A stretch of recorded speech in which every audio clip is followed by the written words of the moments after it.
שלום חברים, ולפני רגע שיפרתי לוגים רמה 2. סליחה על הרעשים, זה הכלבים שלי, אני נורא מצטער.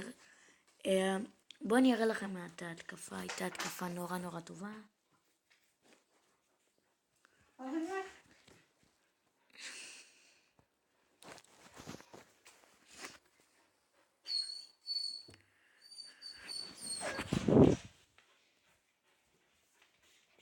שמתי את הבלטבי של המלך כי זה מעלה לו נורא קצת חיים וזה מעלה לו את החיים, ושמתי שתי רייטספל בינתיים.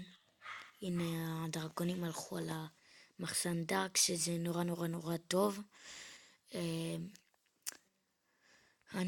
הסוד בשיקוי רייטספל זה לדעת לאן החיילים הולכים ושהם ייכנסו לתוך המעגל של ההשפעה, ואז יש להם יותר השפעה של הרייטספל שזה נורא טוב, שהם נהיים יותר חזקים ויותר מהירים, ואני נורא אוהב את זה.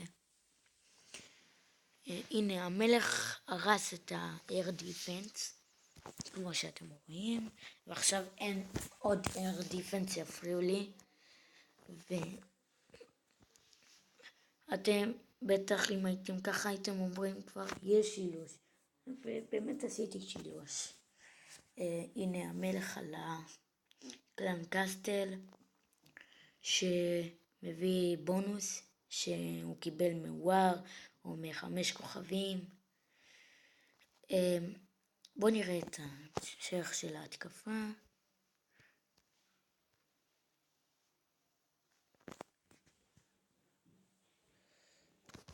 מפה זה כבר לא כל כך מעניין, אז נשים את הסרטון בהילוך מהיר כפול 4 אני מתכוון.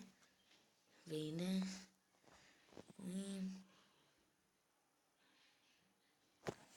זהו, עשיתי 100%, ומהבונוס של 5 כוכבים קיבלתי עוד 200 דארק, כי לא היה לי מספיק דארק בשביל לוגים רמה 2, אבל קיבלתי את הבונוס שהוא לא יכול לראות עכשיו. אז מה שאני זוכר זה 200 דארק, נורא כיף. עכשיו אני מתחיל לתקוף עם 100 קסטיות מהגובלינים כמו שאני אוהב, שזה נותן הרבה מאוד כסף וטיפות. ביום אני יכול להגיע ככה לפול, וזהו, אז יאללה ביי.